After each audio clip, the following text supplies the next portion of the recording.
பூகம்பம் பற்றி ஒரு மிகவும் சுவாரஸ்யமான உண்மை. பூகம்பம் வருவதை சில விலங்குகள் முன்கூட்டியே அறிந்து கொள்கின்றன. அதற்கான காரணம், பூகம்பம் வருவதற்கு முன்பு பூமியிலிருந்து வெளியாகும் முதன்மை அலைகள் பி வேவ்ஸ் எனப்படும் சிறிய அதிர்வுகள் உண்டாகின்றன.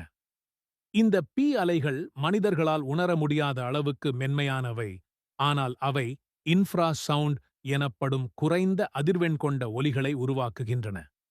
நாய்கள், பூனைகள், பறவைகள் மற்றும் ஊர்வன போன்ற பல விலங்குகளின் காதுகள் இந்த இன்ஃப்ராசவுண்ட் ஒலிகளை உணரும் திறன் பெற்றிருக்கும். எனவே பூகம்பத்தின் முக்கிய அதிர்வுகள் எஸ் வேவ்ஸ் நம்மை அடைவதற்கு சில வினாடிகள் முதல் பல நிமிடங்கள் முன்னதாகவே இந்த விலங்குகள் அபாயத்தை உணர்ந்து விடுகின்றன. அவை திடீரென குழப்பமடைந்து அபத்தமாக ஒடுதல், கத்துதல் அல்லது தங்கள் வசிப்பிடத்தை விட்டு வெளியேறுதல் போன்ற அசாதாரண நடத்தைகளை வெளிப்படுத்துகின்றன. விலங்குகளுக்கு ஆறாம் அறிவு இல்லை. மாறாக, அவை பூமியில் ஏற்படும் மாற்றங்களை நம்மை விட வெகுவாக, விரைவாக உணரும் இயற்கையான கண்காணிப்பு அமைப்புகள் ஆகும். மேலும் ஒரு சுவாரஸ்யமான தகவல், பூகம்பங்கள் நிலத்தை மட்டுமல்ல, நீர் நிறைந்த பகுதிகளையும் பாதிக்கும்.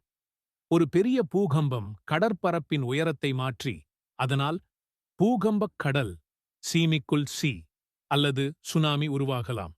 2004 இந்தியப் பெருங்கடல் பூகம்பம் மற்றும் சுனாமி இதற்கு ஒரு வலுவான உதாரணம்.